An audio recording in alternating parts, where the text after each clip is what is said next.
శివాయ. ఇవాళ మొన్నటి పెట్టిన వీడియోలో ఇంకా లోతైన వివరణ కోసం ఇవాళ బాహ్య వామాచారం గురించి, తాంత్రిక సాధనలో బాహ్య విధి విధానాల అంతరంగ రహస్యాన్ని ఆవిష్కరిస్తున్నాను. సావధానంగా వినండి. అసలు బాహ్య వామాచారం అంటే ఏమిటి? తాంత్రిక సాధన 2 స్థలాల్లో జరుగుతుంది: అంతర్సాధన మరియు బాహ్య సాధన. అంతర్సాధన మనలో, చేతనలో, ప్రాణక్షేత్రంలో జరుగుతుంది. బాహ్య సాధన శరీరం ద్వారా, ఇంద్రియాల ద్వారా, భౌతిక ఉపకరణాల ద్వారా జరుగుతుంది. వామాచారంలో కూడా 2 విభాగాలు ఉన్నాయి. అంతర్వామాచారం ఆత్మానుభవం, అది ధ్యానంలో, సమాధిలో జరుగుతుంది. బాహ్య వామాచారం మరియు ఇంద్రియాల స్థరంలో జరిగే నిర్దిష్ట తాంత్రిక విధి విధానాల సమూహం. బాహ్య వామాచారాన్ని అర్థం చేసుకోవడానికి ముందు ముఖ్యమైన సత్యాన్ని మనసులో నిలుపుకోవాలి. ఈ సాధన కేవలం అర్హుడైన వీర సాధకుడికి, అనుభవజ్ఞుడైన తాంత్రిక గురువు మార్గదర్శకత్వంలో మాత్రమే నిర్వహించే విద్య. గురువు లేకుండా, ఈ సిద్ధాంత పరిజ్ఞానం లేకుండా, పూర్వ సాధనా సంపత్తి లేకుండా బాహ్య వామాచారాన్ని ప్రయత్నించడం అత్యంత ప్రమాదకరం.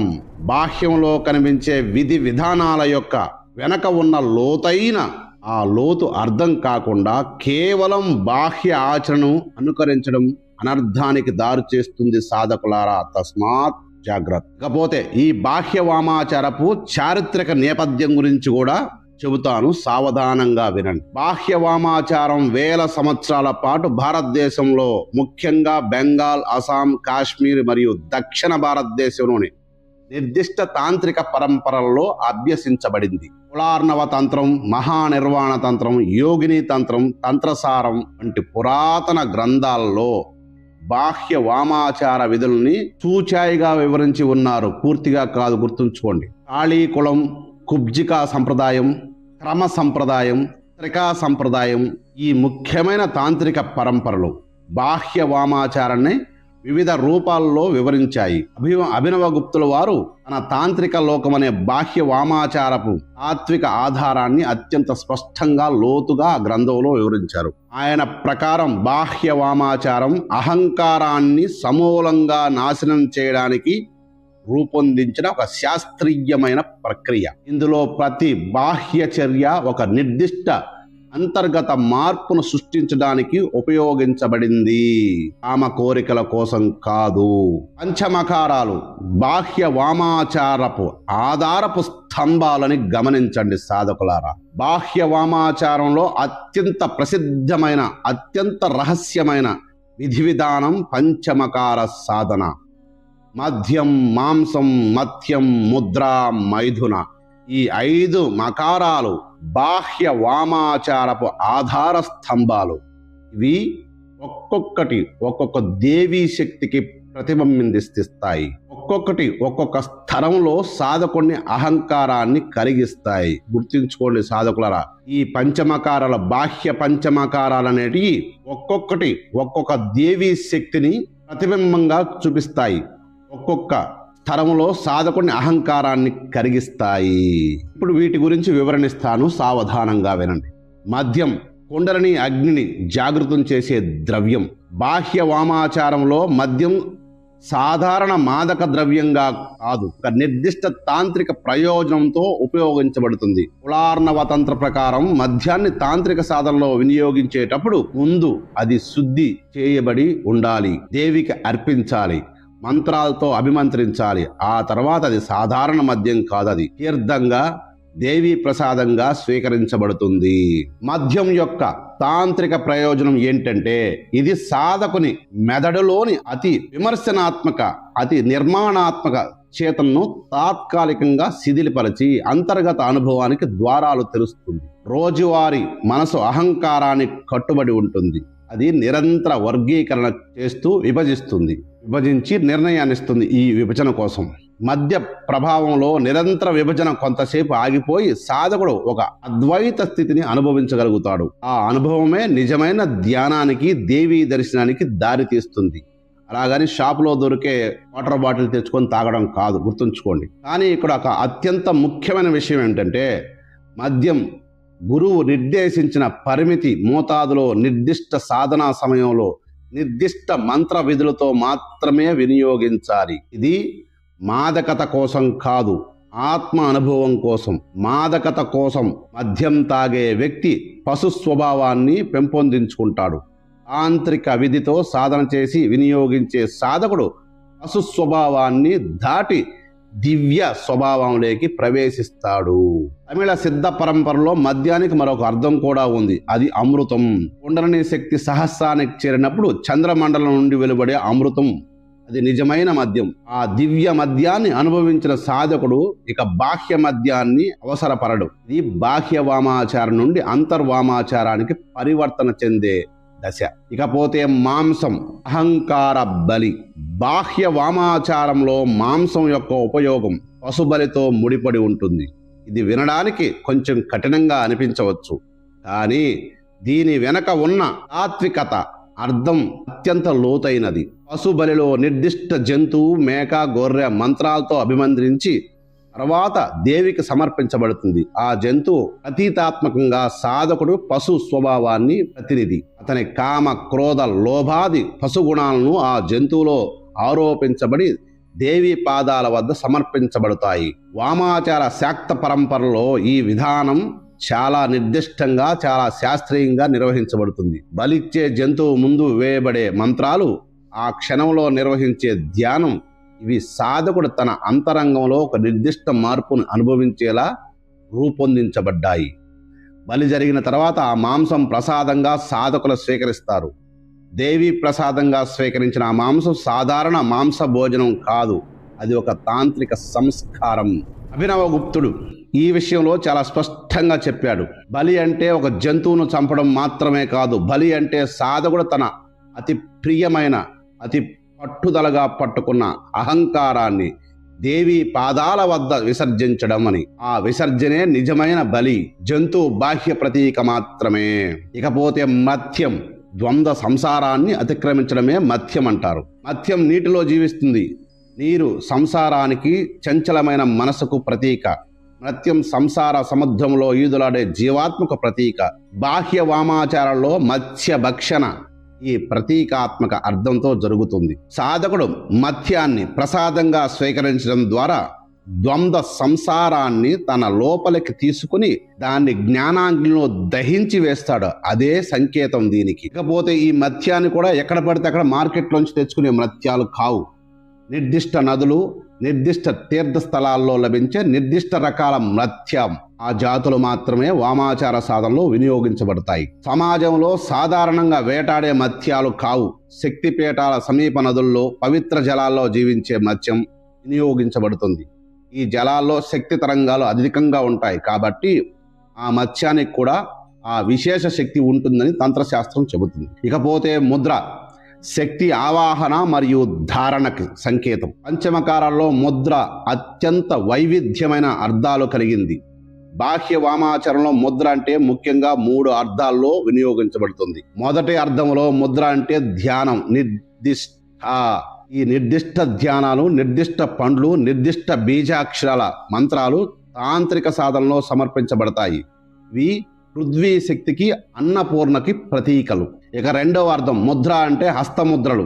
కేచరి ముద్ర, శాంభవ ముద్ర, అశ్విని ముద్ర, మహాముద్ర వంటి బాహ్య వామాచారంలో అత్యంత శక్తివంతమైన సాధనా ఉపకరణాలు. ఈ ముద్రలు శరీరంలో ప్రాణశక్తి ప్రవాహాన్ని నియంత్రిస్తాయి, కుండలిని జాగరణకు తోడ్పడతాయి. ముఖ్యంగా కేచరి ముద్ర.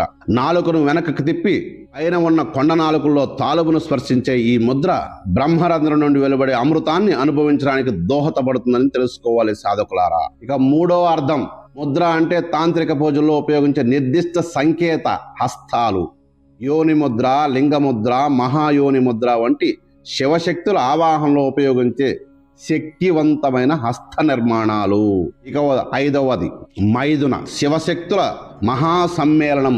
పంచమకారంలో అత్యంత రహస్యమైన, అత్యంత అపోహలకు గురైన, అత్యంత తప్పుగా అర్థం చేసుకోబడిన విషయం మైథున. బాహ్య వామాచారంలో మైథున యొక్క నిజమైన తాంత్రిక అర్థం చేసుకోవడానికి మొదట శివశక్తి తత్వం అర్థం చేసుకోగలగాలి. తంత్రశాస్త్రంలో శివుడు స్థిర నిశ్చల పురుష చేతనకి సంకేతం. శక్తి చలన, సృష్టి, ప్రకృతి, చేతన. ఈ రెండు చేతనలు విడివిడిగా అసంపూర్ణం. శివుడు శక్తి లేకుండా జడుడు, శక్తి శివుడు లేకుండా నిరాధారం. వారి ఏకత్వమే సృష్టికి ఆధారం. వారి మిలినమే సమస్త ఆనందానికి మూలం. బాహ్య వామాచారంలో మైథున సాధన అంటే అత్యంత పరిణితి చెందిన వీర సాధకుడు, అత్యంత పరిణితి చెందిన శక్తి సాధకురాలు. ఈ ఇరువురు నిజమైన తాంత్రిక దీక్ష పొందినవారు. కలిసి శివశక్తుల ఐక్యతను సాక్షాత్కరింపజేసే ప్రక్రియ. ఇందులో శరీరం కేవలం సాధన మాత్రమే, ఒక సాధనం మాత్రమే అని గ్రహించాలి. అంతిమ లక్ష్యం బాహ్య అనుభవం కాదు, అంతర్సమాధి. గుర్తుంచుకోండి, అంతిమ లక్ష్యం బాహ్య అనుబంధం కాదు, అంతర్సమాధి అని గుర్తుంచుకోండి. కానీ ఇక్కడ అత్యంత కఠినమైన షరతులు ఉంటాయని గమనించండి. ఈ సాధన వివాహ బంధంలో ఉన్న దంపతులకు లేదా గురువు నిర్దేశించిన తాంత్రిక దంపతులకు మాత్రమే వర్తిస్తుంది. ఇందులో పాల్గొనే స్త్రీ శక్తి స్వరూపంగా పరిగణించబడుతుంది. ఆమెను పరమ గౌరవంతో పూజనీయంగా చూడాలి. ఆమెను ఏ విధమైన హాని కలిగించడం, ఆమె సమ్మతి లేకుండా ఏ చర్యకు పాల్పడడం ఇది తాంత్రిక నేరం. దీనికి తీవ్రమైన పరిణామాలుంటాయి. తంత్రశాస్త్రం హెచ్చరిస్తుంది. గుర్తుంచుకోండి సాధకులారా. నిజమైన తాంత్రిక మైథున సాధనలో చాలా ముఖ్యమైన విషయం ఏంటంటే ఇందులో బాహ్య అనుభవం సాధకునికి ఇంద్రియ తృప్తికి కాదు. బాహ్య అనుభవం ఒక నిర్దిష్ట బిందువుకు చేరినప్పుడు సాధకుడు తన మనస్సు, ప్రాణాన్ని, చేతనను పూర్తిగా పైకి తిప్పి కుండలిని శక్తిని సహస్రారానికి చేర్చాలి. ఆ క్షణంలో శరీర స్థాయి అనుభవం ఆత్మానుభవంగా మారుతుంది. ఆ సమాధి స్థితిలో శివశక్తుల నిజమైన కలయిక, మిలినం జరుగుతుంది. అదే తాంత్రిక మైథున సాధన యొక్క అంతిమ ఫలం. కులార్ణవ తంత్రం స్పష్టంగా చెబుతుంది, ఇంద్రియ తృప్తి కోసం ఈ సాధన చేసేవాడు పశువుతో సమానమని. అహంకారాన్ని దాటి శివశక్తుల ఐక్యాన్ని అనుభవించే సాధకుడు దివ్యుడు అని.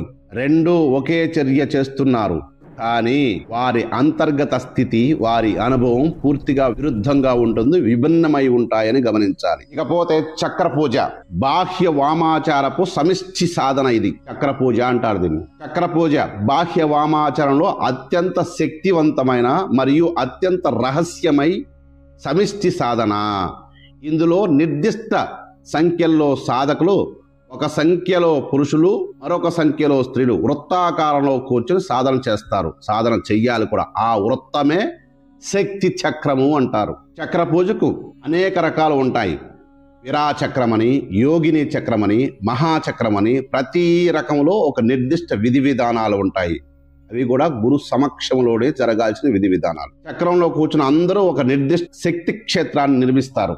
ఆ శక్తి క్షేత్రంలో ప్రతి వ్యక్తి సాధన వ్యక్తిగత సాధన కంటే బహుగుణితం, త్రిగుణితం అవుతూ ఉంటుంది. చక్రంలో ఒక్కరు సాధన చేసినప్పుడు అది వ్యక్తిగత శక్తి, అందరూ కలిసి సాధన చేసినప్పుడు అది సమిష్టి శక్తి, విశ్వశక్తిని ఆవాహనం చేయగలదని గమనించగలరు. చక్ర పూజలో పంచమకారాలు సామూహికంగా వినియోగించబడతాయి. వీటన్నిటికంటే ముందు దేవి ఆవాహన జరుగుతుంది. ఆ తర్వాత పంచమకార సమర్పణ జరుగుతుంది. చివరగా ప్రసాద స్వీకరణ జరుగుతుంది. ఈ ప్రక్రియ సరిగ్గా నిర్వహించబడినప్పుడు చక్రంలో ఒక అలౌకికమైన ఆవేశం అనుభవం అవుతుంది. దేవి ప్రత్యక్ష సాన్నిధ్యంలో సాధకులు ఉన్నట్టు అనుభవం అవుతుంది. ఇది నిజంగా ఈ సాధనలో పాల్గొని ఈ సాధనలో నిజంగా అనుభవించిన వ్యక్తులకు మాత్రమే ఈ అనుభవాలు ఉంటాయి. పుస్తకాల్లో చదివి ఎవరో వీడియోలు కాపీ కొట్టి చేయడం వల్ల ఏమీ రాదు. ఇక ముఖ్యమైనది శ్మశాన సాధన. వామాచారపు అగ్ని పరీక్ష లాంటిది ఇది. బాహ్య వామాచారంలో శ్మశాన సాధన అత్యంత ప్రసిద్ధమైనది. శ్మశానం మృత్యువు యొక్క రాజ్యం అయినప్పటికీ తాంత్రికుడు అక్కడ సాధన కోసం వెళ్తాడు. ఇది తీవ్రమైన ఆధ్యాత్మిక ధైర్యం. ఇది వివేకంతో జరిగేది కాదు. ఇది ఒక తీవ్రమైన ఆధ్యాత్మిక ధైర్యంతో జరిగే సాధన. శ్మశాన సాధన ఎందుకు ముఖ్యమైనది అంటే మనిషిలో ఉండే అన్ని భయాల్లో మృత్యు భయం అత్యంత మూలమైనది. ఆ మృత్యు భయమే అహంకారానికి ఆధారం. అహంకారం నిలబడాలంటే మృత్యుం భయం ఉండాలి. శ్మశానంలో మృతదేహాల మధ్య చితాభస్మం మధ్య కూర్చుని సాధకుడు సాధన చేసినప్పుడు మృత్యు భయం సహజంగా ఎదుర్కొంటబడుతుంది. ఆ భయాన్ని దాటిన సాధకుడు అహంకార బంధనం నుండి విముక్తునవుతాడు. అమావాస్య రాత్రి శ్మశానంలో కాళికా పూజ, దశమహావిద్యల జపం, సాధకుడు చితాభస్మాన్ని శరీరానికి పూసుకోవడం, ఇవి శ్మశాన సాధనలో ముఖ్యమైన విధులు. చితాభస్మాన్ని పూసుకోవడం యొక్క అర్థం ఏంటంటే, ఈ శరీరం చివరికి ఇదే అవుతుంది కాబట్టి ఈ శరీరంపై అనవసరమైన గర్వము, ఆసక్తి అనర్థమని గుర్తు చేసుకోవడం లాంటిది. ఆ గుర్తు చేసుకోవడమే అహంకారాన్ని కరిగిస్తుంది. ఎక్కడో కాశీకి పోయేసి ఒళ్ళంతా విభూతి పూసుకోవడం కాదు. ఇది దీంట్లో చాలా విధి విధానాలతో ఆ చితాభస్మాన్ని ధరించేటప్పుడు కూడా చాలా విధి విధానాలు ఉంటాయి. ఇక్కడ బాగా మండుతుంది, పక్కనే బూడిదుంది, పూసుకుంటుంటే దానివల్ల ఉపయోగం లేదంతే. శ్మశాన సాధన చేసే సాధకుడు నిర్దిష్ట అనుభవాలు కలుగుతాయి. రసవాద మరియు తాంత్రిక గ్రంథాలు, లోతైన తాంత్రిక గ్రంథాలు వీటి గురించి వివరిస్తాయి. రాత్రి శ్మశానం ఉండే శక్తులు యక్ష, ప్రేత, పిచాచ, ఢాకిని ఆ సాధన చేసే సాధకుడిని పరీక్షిస్తాయి. వాటికి భయపడకుండా వాటిని దేవీ రూపంలో చూస్తూ సాధన కొనసాగించే సాధకుడికి ఆ శక్తులు తమంతట తామే లొంగిపోయి సేవకులుగా మారుతాయని గుర్తుంచుకోండి సాధకులారా. ఇకపోతే బాహ్య వామాచారపు అపోహలు మరియు నిజాల గురించి వాళ్ళు మాట్లాడదాం. బాహ్య వామాచారం గురించి సమాజంలో అనేక అపోహలు ఉన్నాయి. వాటిని స్పష్టం చేయడం అత్యంత అవసరం ఇప్పుడు. మొదటి అపోహ ఏంటంటే, వామాచారం అనైతికమైనది. ఇది పూర్తిగా తప్పు. వామాచారం సమాజపు సాధారణ నైతికతను అతిక్రమిస్తుంది, కానీ అది అనైతికత కాదు. ఒక ఉన్నతమైన నైతికత, అద్వైత నైతికత, సమగ్ర నైతికత వైపు ప్రయాణం. ఈ మార్గంలో ప్రతి చర్య నిర్దిష్ట ఆధ్యాత్మిక లక్ష్యంతోనే పూర్ణ చేతనతో, పూర్ణ సమ్మతితో నిర్వహించబడుతుంది. రెండవ అపోహ, వామాచారం ప్రమాదకరమైన శక్తుల్ని ఆవాహన చేస్తుంది. ఇది అర్ధ సత్యం. దీంట్లో సగం మాత్రమే నిజం. అర్హత లేకుండా, గురువు మార్గదర్శకం లేకుండా ఈ సాధన ప్రారంభించడం నిజంగా ప్రమాదకరం. కానీ సరైన విధంగా అర్హుడైన సాధకుడు, అర్హత పొందిన సాధకురాలు వీళ్ళచే నిర్వహించబడినప్పుడు ఇది అత్యంత శక్తివంతమైన ముక్తి మార్గం అని గ్రహించండి. ఇక మూడో అపోహ, వామాచారం ఇంద్రియ భోగాలను ప్రోత్సహిస్తుంది అని. ఇది పూర్తిగా తప్పు. వామాచారం ఎప్పుడు కూడా ఇంద్రియ అనుభవాల సాధనగా ఉండదు. ఇంద్రియ అనుభవాలను సాధన ఉపకరణలుగా వినియోగిస్తుంది. ఇంద్రియ భోగాల కోసం కాదు. నిప్పు చేతికి తగిలితే కాలుతుంది, కానీ నిష్ణాతుడైనటువంటి కంసాలి అదే నిప్పుతో బంగారు ఆభరణాలు తయారు చేయడానికి వినియోగిస్తాడు. అదేవిధంగా వామాచారం ఇంద్రియ శక్తులను ఆత్మ సాక్షాత్కారానికి వినియోగించమంటుంది. నీ కోరికలతో రగిలిపోయే శాస్త్రాలని తంత్రం ఎప్పుడు ఒప్పుకోదు. బాహ్య వామాచారపు ఫలితాలు కూడా చెప్తున్నాను వినండి. నిజమైన వీర సాధకుడు బాహ్య వామాచారాన్ని సరిగ్గా నిర్వహించినప్పుడు పొందే ఫలితాలు అసాధారణమైనవి. మొదటగా భయరాహిత్యం మొదటి ఫలితం. అన్ని రకాల భయాలు, ముఖ్యంగా మృత్యు భయంతో కూడా తొలగిపోతుంది. ద్వంద్వాతీత దృష్టి రెండవ ఫలం. ఇది శుభము, ఇది అశుభము, ఇది పవిత్రత, ఇది అపవిత్రత, ఇది ఆనందం, ఇది దుఃఖం అనే ఇటువంటి ద్వంద్వ భావాలను అదృశ్యమైపోతాయి. ద్వంద్వ భావాలకు అతీతంగా మారిపోతాడు. అన్నిట్లో శివశక్తులను కనిపిస్తాయి. సిద్ధుడు మూడవ ఫలం. ఇవి కనిపించే సిద్ధులే మూడవ ఫలం. అణిమ, మహిమ వంటి అష్టసిద్ధులు సహజంగా లభిస్తాయి అని తంత్రశాస్త్రం నొక్కి ఒక్కాణించి చెబుతుంది. నిజమైన సాధకులకు మాత్రమే సుమా. అంతిమ ఫలితం జీవన్ముక్తి. ఈ శరీరంలో ఉండగానే ఈ జన్మలోనే విశ్వ చేతనలో ఏకమవ్వడమే వామాచారం యొక్క పూర్తి జ్ఞానం. దీనికోసం మాత్రమే బాహ్య వామాచారాన్ని ఆధారంగా వాడతారు. ఇక చివరగా బాహ్య వామాచారపు అంతిమ సందేశం ఏం చెబుతుంది బాహ్య వామాచారం ప్రపంచానికి అనేది వివరంగా చెప్పి ఈ వీడియోను ముగిద్దాం. బాహ్య వామాచారం కేవలం కొన్ని విచిత్రమైన నిషిద్ధమైన విధులు చేయడం కాదు. ఇది ఒక సంపూర్ణమైన శాస్త్రీయమైన అత్యంత శక్తివంతమైన ఆధ్యాత్మిక పద్ధతి. ఇందులో ప్రతి బాహ్య చర్య ఒక అంతర్గత మార్పుకు దారితీస్తుంది. ఇంద్రియ అనుభవం ఒక ఆత్మానుభవానికి వేదిక అవుతుంది. ప్రతి సాధన విధి అహంకారాన్ని ఒక్కొక్క పొరగా తొలగిస్తుంది. చివరికి అన్ని పొరలు తొలగిన తర్వాత మిగిలేది ఒక్కటే శుద్ధ చేతన, శివశక్తుల నిత్య మిలినం, అద్వైత ఆనందం. అదే బాహ్య వామాచారపు మనకు ఇచ్చే అంతిమ బహుమతి. ఇదే ఈ పవిత్ర విద్య యొక్క అంతిమ సత్యం. గుర్తుపెట్టుకోండి సాధకులారా, వినండి. మీకు వినడం వల్ల జ్ఞానం, ఫస్ట్ వినడం వల్ల జ్ఞానం వస్తుంది. గుర్తుంచుకోండి, స్కిప్ చేయడం వల్ల జ్ఞానం రాదు. ఎందుకంటే ఇవాళ మీకు మంత్రతంత్రాల గురించి చెప్పట్లేదు నేను. పరిపూర్ణమైన బాహ్య వామాచారపు పూర్తి విధానాన్ని మీ కళ్ళ ముందు కట్టినట్టు చెప్పాను. ఇక మీరు ఏ దిశ తీసుకొని ఏ దిశలో నిలబడి సాధన చేస్తారనేది మీ ఇష్టం. కనుక పూర్తిగా జ్ఞానాన్ని గ్రహించండి. ఆ తర్వాత మాత్రమే ఇటువంటి ఉగ్ర సాధనలోకి రండి. ఇది ఉగ్ర సాధన కాదు, విచక్షణతో కూడినటువంటి బాహ్య వామాచారపు సాధన. పంచమకారాలనే మత్తులో పడి నిజతత్వాన్ని వదిలేయకండి సాధకులారా. పంచమకారాలు వామాచారంలో బాహ్య ఉపకరణలు మాత్రమే అని గ్రహించి ఈ అనంతమైన జ్ఞానాన్ని మీ మదిలో పదిలపరుచుకోండి. సర్వే జనా సుఖినో భవంతు.